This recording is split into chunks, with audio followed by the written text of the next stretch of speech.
C'est le Club du Mondial, soyez les bienvenus. Il y a beaucoup de choses à raconter aujourd'hui. On a ri, on a pleuré hier et on s'attend, j'espère, à rire et pas à pleurer ce soir. On va en parler avec Cérine V, Xavier Barré. Bonjour, Bonjour soyez Aude. les bienvenus.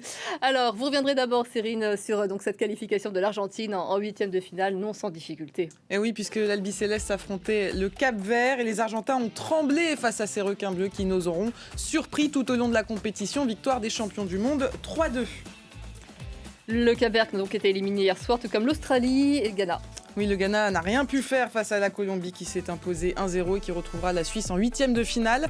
L'Australie a quant à elle été sortie par l'Égypte, l'unique nation africaine à atteindre le prochain tour avec le Maroc. Les Pharaons ont dû passer par une séance de tir au but.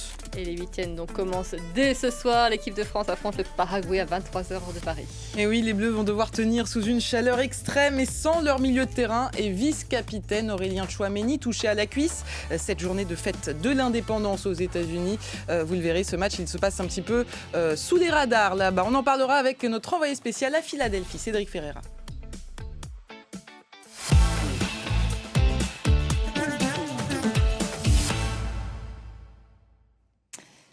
Alors Cyrine, les Capverdiens ont bien failli réaliser l'exploit face à l'Argentine, championne du monde. Et oui, un match d'anthologie pour les requins bleus qui sont la grosse surprise de ce mondial. Ils ont poussé l'Albi Céleste dans ses retranchements. Les Argentins qui ouvrent le score à la 29e minute grâce à Lionel Messi qui devient le premier joueur à marquer lors de 8 matchs consécutifs en Coupe du Monde. Le Cap-Vert ne tremble pas. En seconde période, celui qui permet à son équipe de survivre s'appelle Diroy Duarte. Il égalise à la 59e minute. L'Argentine ne trouve pas de solution. Direction les prolongations. Et là, l'Argentine, elle est soulagée d'entrer par Lisandro Martinez qui trompe le gardien adverse d'un tir puissant sous la barre. Ça fait 2-1 pour l'Albi Céleste. Mais les requins bleus continuent d'y croire et ça finit par payer. À la 113e, Sidney Lopez Cabral égalise. On s'attend donc à une séance de tir au but. Mais les Argentins mettent fin au rêve des Capverdiens. Cristian Romero inscrit un but d'une tête croisée dans la surface à la 111e. Ça fait 3-2 pour l'Albi Céleste qui n'avait jamais été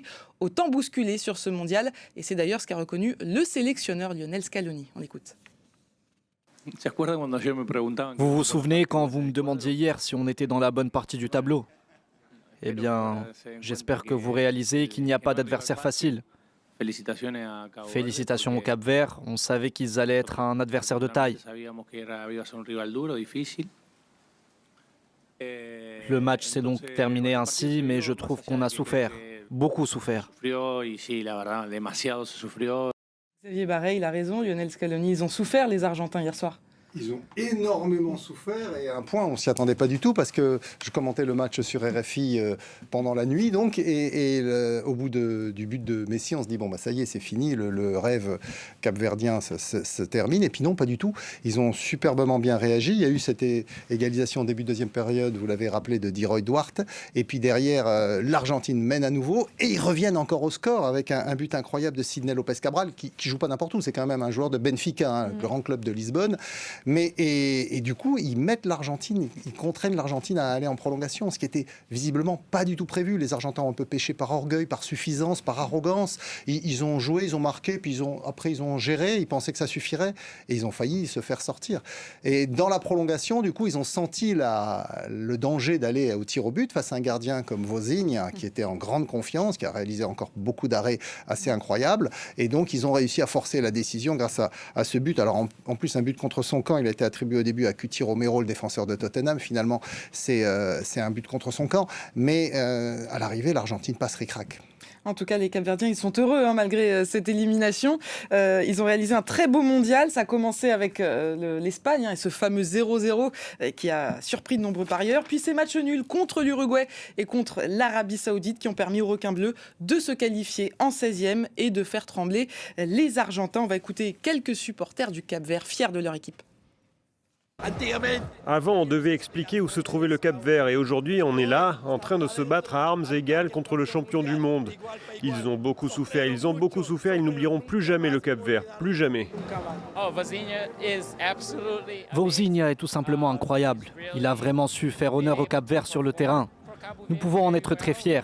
Il est tout simplement excellent et sans lui et le reste de l'équipe, nous n'en serions pas là aujourd'hui.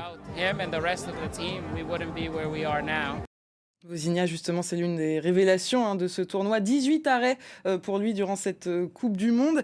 C'est lui, la coqueluche des Capverdiens. Oui, il a connu un succès spontané et assez incroyable sur les réseaux sociaux. Après, il a 40 ans, donc une révélation un peu tardive, mais bien sûr, c'est formidable ce qui lui arrive pour ce gardien qui est né au Cap-Vert, qui a fait une carrière assez modeste, qui est allé jouer dans beaucoup de clubs au Portugal.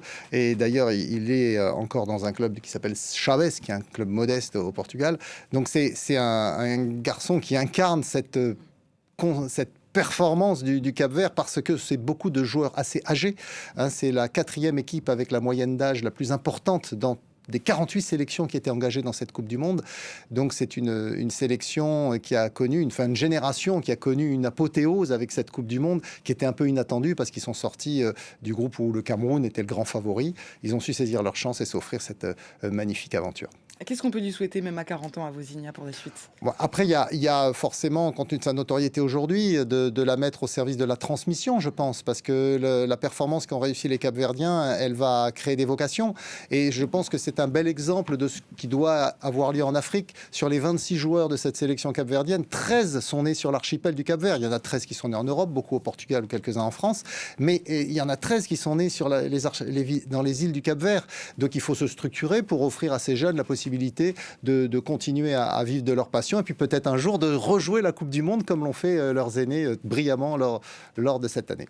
Les Capverdiens donc éliminés la tête haute. J'aimerais qu'on parle un petit peu de l'Argentine et qu'on regarde ces images de joie des Argentins à Buenos Aires. On l'a vu aujourd'hui, elle a été secouée, l'Argentine. Quelles sont ses faiblesses?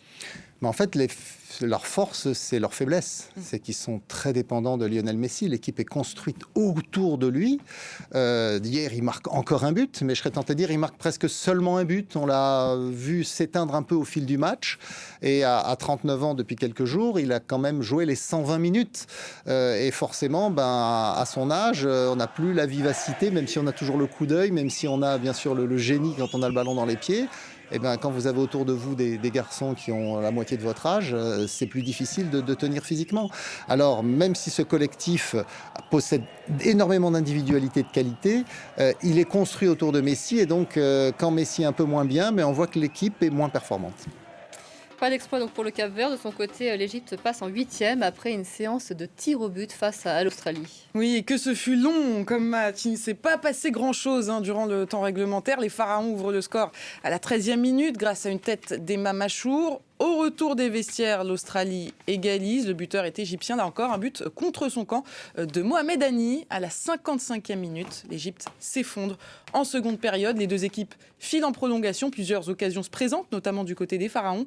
Mais ça ne finira jamais dans les cages. Arrive la séance de tirs au but. Les Égyptiens réalisent un sans faute. 2 tirs manqués pour les Socceroos.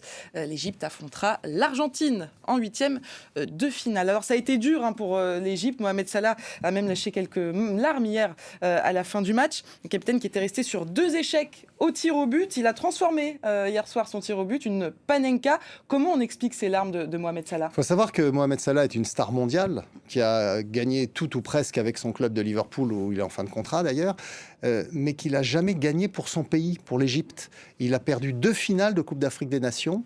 Et la Coupe d'Afrique des Nations qui avait été organisée en 2019 en Égypte, les Pharaons avaient été éliminés dès les 8e de finale. Donc pour lui, gagner pour son pays, pour le moment, c'est quelque chose qu'il ne connaît pas. Et donc là, accéder déjà, passer ce tour d'élimination directe pour aller en 8e de finale, c'est un succès parce qu'il sait que ça apporte énormément de joie aux 110 millions d'Égyptiens.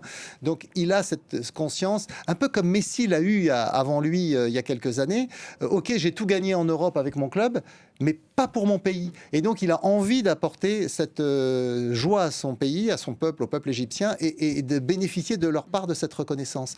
Sur le banc de l'Égypte, il y a un homme, enfin, il y a même 2 d'ailleurs, il y a Hossam Hassan et il y a aussi son frère, Ibrahim Hassan, qui, eux, ont tout gagné avec l'Égypte, qui ont des records de buts et qui sont adulés en Égypte. Mais ils n'ont pas la notoriété internationale de Mohamed Salah et pourtant ils ont un palmarès supérieur, en tout cas pour leur pays. Donc lui, aujourd'hui, son objectif, c'est d'apporter cette reconnaissance internationale qui manque au football égyptien et il veut y contribuer. Pour en revenir au match, comment on explique que l'Égypte se soit effondrée en seconde période? Je l'ai trouvé méconnaissable, moi, en deuxième période. Oui, c'est vrai que alors l'Australie en face a bien réagi aussi. Il y a eu quelques changements, un bon coaching de l'entraîneur Popovic. Cette équipe d'Égypte, elle a beaucoup de qualités. Il y a beaucoup de joueurs qui se connaissent, puisque sur les 26 sélectionnés, il y en a 8 qui jouent dans le club d'Al Ahly, qui est le grand club du Caire. Et il y en a 4 qui ont joué à Al Ahly, même s'ils n'y jouent plus maintenant. Donc ça veut dire que la moitié de la sélection, ils se connaissent. Enfin, ils ont joué ensemble. Et là, il y a aussi pas mal de joueurs âgés, et donc qui ont peut-être souffert un peu de l'intensité du match, et notamment des combats imposés par les Australiens, parce que c'est une équipe très athlétique, l'Australie, et ils ont effectivement apporté cette dimension, surtout en deuxième période. Du côté de l'Australie, le gardien Patrick Beach a été remplacé juste avant les tirs au but par l'expérimenté Matthew Ryan. Ça n'a pas payé. Oui, alors Matthew Ryan, qu'on connaît un peu en France parce qu'il a joué à Lens, l'entraîneur australien Popovic a essayé de refaire le même coup qu'avait fait Louis van Gaal, l'entraîneur néerlandais à la Coupe du Monde 2014 au Brésil. Il était à l'époque l'entraîneur des Pays-Bas, bien sûr, et il avait changé de gardien pour la séance de tir au but. Il avait sorti Silesen et il avait fait rentrer Tim Krul, qui était d'ailleurs même pas le deuxième gardien, mais le troisième gardien. Et ça avait perturbé les Costariciens, et les Pays-Bas étaient passés. Et là, cette fois-ci, on voit sur le banc égyptien... On va les regarder, ces images. Alors voilà, l'entraîneur adjoint de Hossam Hassan, l'entraîneur des gardiens, qui va vite, avec le réseau Internet, qui va vite rechercher une séance de tir au but qui a eu lieu en Espagne l'année dernière, dans laquelle Matthew Ryan donc, était impliqué pour voir où est-ce qu'il plongeait et donner les consignes aux tireurs de pénalty égyptiens. Il n'y a eu que quelques minutes pour le faire. Et absolument, mais bon, aujourd'hui, la technologie permet d'accéder rapidement à ce genre d'informations. Et donc, bravo au staff de Hossam Hassan et à son adjoint en charge des gardiens de but, parce qu'ils ont fait le boulot comme il le fallait. Mais ça pose la question aussi des qualifications qui se font au tir au but. C'est qu'à un moment donné, on voudrait qu'ils jouent jusqu'au bout. C'est un peu frustrant. Alors, Aude, c'est ce qui se passait avant mais 1970. Justement, ils jouaient avec les bras cassés, au moins, on allait jusqu'au bout. Avant 1970, on jouait une prolongation, et s'il y avait pas et on jouait jusqu'à ce que mort s'en suive. Il n'y a plus de joueurs sur le terrain. Alors, il y avait aussi une autre possibilité, c'est qu'on faisait un replay, un autre match à rejouer 48 heures après le premier. Aujourd'hui, le calendrier des compétitions, les droits de télévision, les impératifs de retransmission rendent ça impossible. C'est pour ça que depuis 1970, on a des séances de tir au but en cas d'égalité après la prolongation. Allez, dernière équipe à se qualifier en huitième de finale, c'est la Colombie. Oui, les Cafeteros qui avaient terminé premier de leur groupe devant le Portugal avec 7 points. Ils affrontaient le Ghana hier soir dans un match sans grande saveur. La Colombie ouvre le score dès la 14e minute. Un centre de Luis Suarez pour John Arias, complètement seul au second poteau. Ça finit dans les cages, 1-0 pour les Colombiens, et ça s'arrêtera là. Il y a eu quelques occasions pour les Cafeteros. Un but refusé pour hors-jeu à la 56e minute, une grosse occasion à la 58e. Côté ghanéen, aucun tir cadré durant ce match. Ils ne se sont jamais vraiment montrés dangereux, et ils le payent avec cette élimination en 16e de finale. Alors Xavier, par quoi commencer? Peut-être la Colombie qui réalise un beau début mondial. Oui, c'est une très belle équipe. Il faut rappeler qu'ils ont été en finale de la dernière Copa América, le championnat d'Amérique du Sud des Nations, contre l'Argentine de Messi, alors que le Brésil avait été éliminé dès les quarts de finale. C'est une équipe qui, en plus, historiquement, a une revanche à prendre sur une Coupe du Monde aux États-Unis, parce qu'en 1994, ils faisaient partie des favoris, et leur défenseur central, Escobar, avait fait une erreur, un but contre son camp, et au retour en Colombie, il a été assassiné par un gang, un tueur à gages d'un cartel, parce que les cartels avaient misé beaucoup sur une victoire de la Colombie dans les paris, et donc ils avaient perdu beaucoup d'argent, et Andrés Escobar a été assassiné sur un parking. Donc d'ailleurs, sur le site de la Fédération colombienne, on lui rend un hommage, puisque c'était presque jour pour jour il y a 32 ans. Et donc du coup, les Colombiens ont vraiment cette envie de réussir. Ils ont le potentiel. Il faut rappeler que c'est le deuxième pays d'Amérique du Sud en termes de population, derrière le Brésil, devant l'Argentine. Et donc, ils ont une vraie qualité. Ce qui s'est passé hier, le problème de la Colombie, c'est qu'ils ne marquent pas beaucoup. Ils dominent, ils se créent beaucoup d'occasions, mais ils ne marquent pas beaucoup. Et hier, l'entraîneur argentin de la Colombie, Nestor Lorenzo, a changé l'avant-centre. Il a mis John Cordoba à la place de Luis Suarez.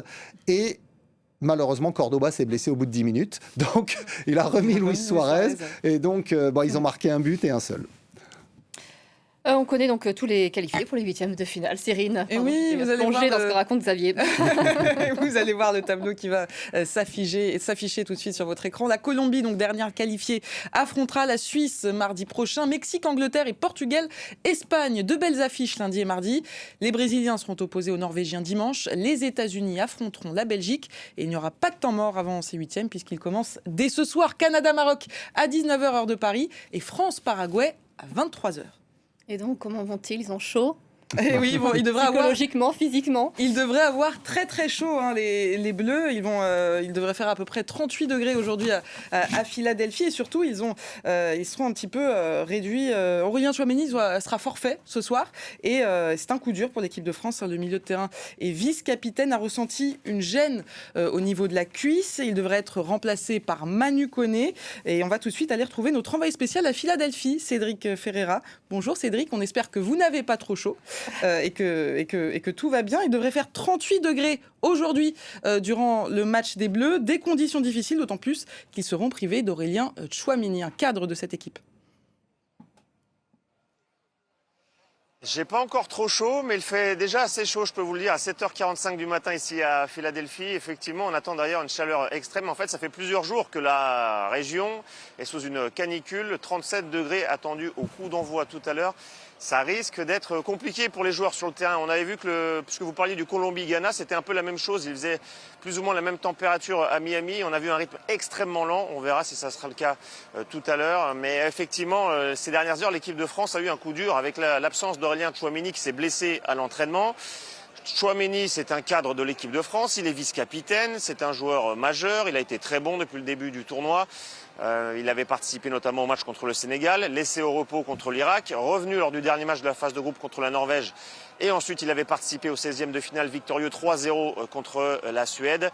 En revanche, son remplaçant, on le connaît. Vous l'avez dit, Cyrine, c'est Manu Koné. Pas d'inquiétude, c'est une valeur sûre. Il avait été très bon lors du match contre l'Irak lorsqu'il avait déjà remplacé Tchouaméni. Il a la confiance totale de ses coéquipiers. Donc même si c'est un coup dur de perdre Tchouaméni, son remplaçant reste une valeur sûre. Pour le reste, puisqu'on parle de l'équipe, il n'y aura pas de changement dans cette équipe de France face au Paraguay. Du côté gauche, puisque c'est là que se situaient les interrogations, ça devrait être la même chose que lors du dernier match, c'est-à-dire Lucas Digne devrait être reconduit en tant que latéral gauche et devant lui, ce sera Bradley Barcola, convaincant également contre la Suède, qui devrait démarrer comme titulaire. Pour le reste, pas de changement. Évidemment qu'on va revoir Michael Olise et Kylian Mbappé avec Ousmane Dembélé sur le côté droit. On a envie de les revoir, ces joueurs qui nous avaient tellement enchantés contre la Suède. On veut revoir ce même spectacle, sauf qu'a priori, l'affaire va être différente face au Paraguay. On le connaît, une équipe défensive, très bien organisée, qui a joué un vilain tour aux Allemands. On devrait donc voir la même physionomie de jeu avec deux joueurs majeurs qui se sont illustrés contre l'Allemagne. Enciso, le milieu offensif qu'on connaît bien, il joue à Strasbourg, qui avait marqué le but. Et puis Orlando Gil, le gardien, qui était en état de grâce contre la Mannschaft. Ça nous rappelle forcément le France-Paraguay de 1998. Ça parle surtout aux Français, ce match. Ça a été une terrible souffrance, cette victoire 1-0 après prolongation, lorsque la lumière est venue de Laurent Blanc. Il y a quand même quelques signes qui nous font rappeler ce match, comme Orlando Gil, qui remplace dans les mémoires Chilavert, le gardien paraguayen, puis cette équipe défensive qui, on le sait, va se battre jusqu'à la dernière seconde de cette rencontre. Cédric, ce France-Paraguay, il va se dérouler dans un contexte particulier à Philadelphie. Le match, il passe même au second plan en ce jour de fête nationale aux États-Unis. Ah oui, pour nous, l'événement, c'est la Coupe du Monde, mais ici, c'est pas du tout ça. En tout cas, aujourd'hui, à Philadelphie, puisque c'est le jour de la fête nationale. Les États-Unis d'Amérique, qui sont même nés ici, à Philadelphie, le 4 juillet 1776. Vous reconnaissez peut-être derrière moi un bâtiment extrêmement célèbre. C'est l'Independence Hall, le hall de l'indépendance, traduction facile. C'est là qu'a été signée la déclaration d'indépendance des États-Unis par les pères fondateurs, dont Thomas Jefferson et Benjamin Franklin. À quelques mètres, il y a aussi la Liberty Bell, cette fameuse cloche de la liberté. La légende veut qu'elle aurait retenti juste après la déclaration d'indépendance des États-Unis. D'ailleurs, la Constitution a été signée également dans ce même Independence Hall 11 ans plus tard. Donc Philadelphie, c'est une ville symbole de ces festivités des 250 ans d'indépendance. Vous entendez la musique, vous le voyez, ça commence très très tôt le matin. Il y a déjà beaucoup d'effervescence. Il y a une immense parade qui est prévue dans la ville. Des feux d'artifice, évidemment, dans la soirée. Il y a déjà des dizaines de milliers milliers d'Américains qui sont venus pour assister à cette festivité. Alors vous imaginez bien que ce France-Paraguay passe au second plan. Je suis même pas certain d'ailleurs que tous les touristes que je vois autour de moi soient au courant qu'il y a un match de Coupe du Monde ce soir. Des festivités au plus d'ailleurs qui se déroulent dans tout le pays, puisqu'on a pu voir sur les réseaux sociaux qu'il y a même la patrouille de France qui va participer à ces fêtes, mais du côté de New York pour la grande parade. Ça, c'est le programme de la journée. Évidemment, nous, on ira à France-Paraguay au stade de Philadelphie pour assister à cette rencontre et ça sera bien notre événement de la journée. Et si tout se passe bien, ça se finira assez tôt pour qu'on puisse assister ensuite au feu d'artifice des fêtes de l'indépendance. C'est tout ce qu'on vous souhaite, Cédric. Merci beaucoup. On vous retrouvera évidemment tout à l'heure à l'approche du match sur notre antenne. Et on en parlait, l'équipe de France donc va jouer dans des conditions difficiles. C'est pas la première fois pour ces équipes. Et oui, on avait vu face à l'Irak ces orages qui avaient interrompu la rencontre. Aujourd'hui, il va faire très chaud avec un fort taux d'humidité. Alors, est-ce que ça a changé quelque chose aux entraînements des Bleus? On va écouter Didier Deschamps là-dessus. Ah ben oui, ils se sont tous entraînés, même si en ayant, comme je vous l'ai dit, que 4 jours, il y a eu surtout beaucoup de récupération. Non, la chaleur, c'est pas un critère pour faire jouer A à la place de B, quoi.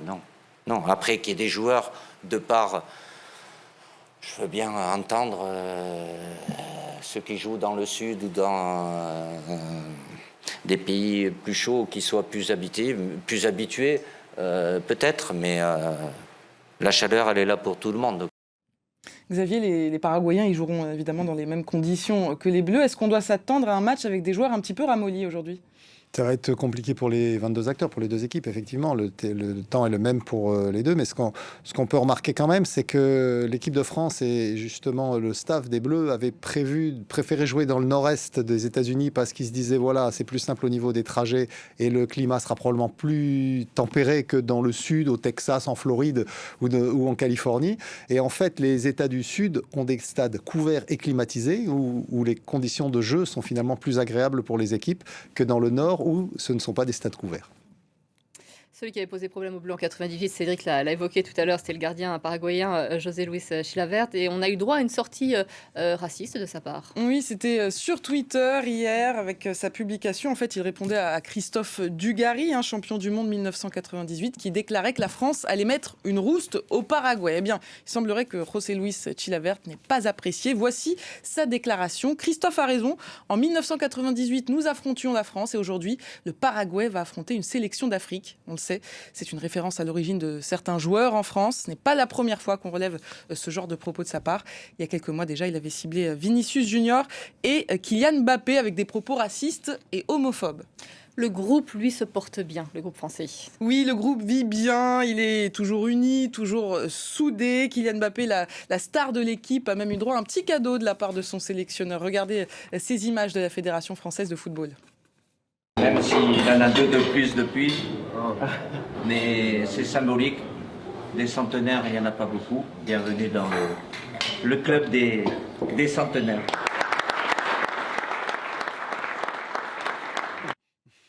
Et oui, il fait partie maintenant des centenaires, des Bleus, Kylian Mbappé. Il va en dépasser des records au sein de l'équipe de France. Il a déjà celui qui a marqué le plus de buts dans l'histoire de l'équipe de France maintenant, puisqu'il a dépassé Olivier Giroud au début de ce mondial. Il a maintenant déjà 100 sélections. C'est à son âge, à 28 ans, c'est assez exceptionnel parce qu'il a battu tous les records de précocité, parce qu'il a été lancé très jeune, il faut pas oublier ça, et il a toujours été dans cette équipe de France avec beaucoup d'implication. Donc c'est un bel exemple effectivement pour les Bleus. Et on peut que lui souhaiter de continuer à marquer pour cette équipe de France et d'aller le plus loin possible. Et Didier Deschamps a lui aussi eu droit à un petit cadeau pour un autre record. Regardez. Aussi profiter de ce moment pour célébrer un autre record, celui du sélectionneur qui a sa 4e Coupe du Monde et qui a, au cours de ces 4 Coupes du Monde, réussi à battre le record du sélectionneur avec le plus de victoires dans ces grandes compétitions, avec 17 victoires dans les phases finales de Coupe du Monde. Il a battu Schön, qui était le sélectionneur de l'équipe d'Allemagne en 1974. Et puis ce qui est bien, c'est que c'est une série en cours. Donc, bravo. Merci à vous. Alors ça sera peut-être sa dernière à Didier Deschamps ce soir s'ils perdent contre le Paraguay. Qu'est-ce qu'il insuffle à ces joueurs, Didier Deschamps? Il a su de leur transmettre cette haine de la défaite, cette envie de gagner en toutes circonstances. C'est quelque chose qu'il a au fond de lui, parce qu'il a un fort tempérament. Depuis ses plus jeunes années, il a toujours été capitaine de toutes les équipes alors qu'il était encore junior pratiquement. Et puis il a gagné la Ligue des Champions avec l'OM à l'époque. Et ensuite il est parti en Italie à la Juventus. Il a gagné là-bas aussi. Et puis avec l'équipe de France, bien sûr, la Coupe du Monde et l'Euro. Et donc il a transmis cette rage de vaincre à tous ses joueurs. Et il a conçu son groupe, cette sélection, autour de cet état d'esprit depuis 14 ans maintenant. Il faut parler aussi de ce premier match de 8e, Maroc-Canada ce soir, 19h, c'est ça, heure de Paris. Oui, deux nations qui se sont qualifiées sur le fil au tour précédent. Les Marocains au tir au but face aux Pays-Bas et les Canadiens grâce à un but dans le temps additionnel de Stéphane Eustáquio. Ce soir, le match il se déroule à Houston. A priori, le Maroc part quand même favori. Il pourrait réitérer l'exploit d'il y a 4 ans en se qualifiant de nouveau en quart de finale. Je rappelle que les Lions de l'Atlas avaient même atteint les demi-finales, battus ensuite par la France. Qu'est-ce que vous pariez sur le Maroc ce soir? Oui, le Maroc est clairement favori de cette double confrontation. Après leur qualification face aux Pays-Bas, même si c'était au tir au but, vous l'avez rappelé, ils ont encore fait preuve de grande qualité, notamment lors de leur match d'ouverture face au Brésil, où ils ont été très bons. Donc le Canada, c'est déjà formidable qu'ils soient arrivés à ce niveau-là, mais a priori, ils ont première quand même... qualification en 8e pour le Canada. Absolument, ils ont quand même un effectif limité, ils ont plus des blessés. Afonso Davies, le joueur du Bayern de Munich, qui revient à peine, mais qui n'a pas 90 minutes dans les jambes. Donc ça risque d'être compliqué pour le Canada. Merci beaucoup Xavier Barret pour vos analyses. On vous retrouve demain, même heure. Xavier, Cyrine, merci beaucoup. C'est la fin de ce Club du Mondial. On va refermer ce rendez-vous avec une pensée, évidemment, comme chaque jour, pour notre confrère Christophe Glaise, qui est emprisonné en Algérie, journaliste sportif qui a été interpellé, arrêté et condamné alors qu'il était en train de tourner un reportage. On espère pour lui la grâce présidentielle. Vous restez avec nous sur France 24 et rendez-vous demain donc pour le Club du Mondial.